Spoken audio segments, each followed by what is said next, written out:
Dobar dan, dobrodošli u Zavidovce. Ja se zovem Adila Trakić i na mjestu smo Podubravlje, kod najveće kugle u svijetu. 40 tona je teška.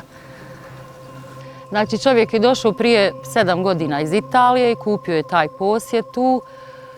I slučajno je došao tu i vidio da ima neka ploča. I onda je krenuo to da kopa, dok su na kraju pozvao i ostalo ekipu da dođe da vidi, ispitaju šta je. Oni su rekli da je kugla i eto, tako je nastalo. Većinom dolaze ljudi širom Europe, Njemačka, Švicarska, Amerika, Italija. Tu uzimaju pozitivnu energiju, gdje gore imamo mjesto na kojem meditiraju. Kažu da su to kamenja koja pomažu za liječenje, za oboljele kosti i tako to.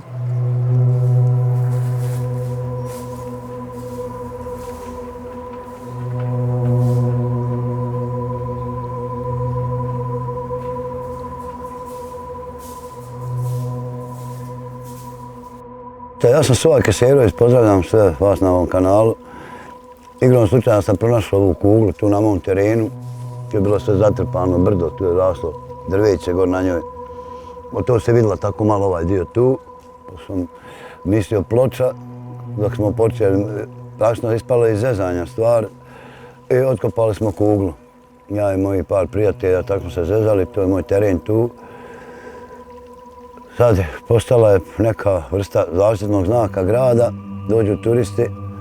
Malo znamo mi lično svi o ovome šta je. Zvanična nauka nema objašnjenja šta su kugle, jer kugli ima u svijetu na više mjesta, ali zvaničnog objašnjenja kako su nastale i zbog čega su nastale ne zna se. Teorija raznih ima.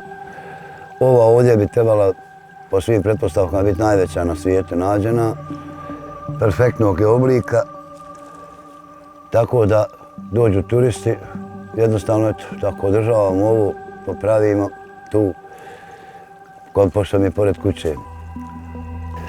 Sada uz ovu ovdje kuglu imamo i neku vrstu, ja lično to vidim tu, kamenje ostalo, mnogo posjeća kao da je građevina, neki čudan tip gradnje. Razni arheolozi koji su dolazili ovdje, po njihovoj teoriji da je ovo nešto građeno, neka civilizacija, otprilike se procjenjuje da bi ovo moglo biti 40.000 godina staro, ostaci nečega. To još nemamo zvanične potvrde. Imamo potvrdu, gospodin doktor Semir Osmanagić je slao uzorke od ove kugle odavde materijala. On je lično objavio na internetu, znači objavljen je taj podatak. U Tuzli, u Geološkom institutu Tuzla, rađena je specifična težina kamena da vidimo kakva je vrsta kamena, koliko je. A u Beogradu, u Geološkom institutu, radio je sastav, da se vidi sastav kamena, od čega je napravljen. Rezultati Geološkog instituta iz Beograda za sastav tvrde da je sastavljen od 3-4 vrste minerala, to je magnetit, moskovit, kvarc sa primjesama željeznog oksida i da je sve vezano bazaltnim cementom.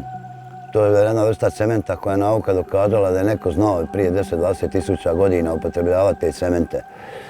Da li to znak da je rađena, da su pravljene, to ne znamo, to ostavljamo da svako sebi zvanično potvrđuje. Poslije ovdje ćete vidjeti, vjerovatno ćemo sad snimiti gore kamenje, ali jedna vrsta gradnje.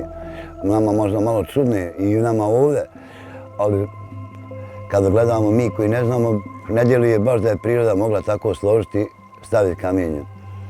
Tako da još ovo je misterija i grada i svijeta, i kugla i svo ovo mjesto.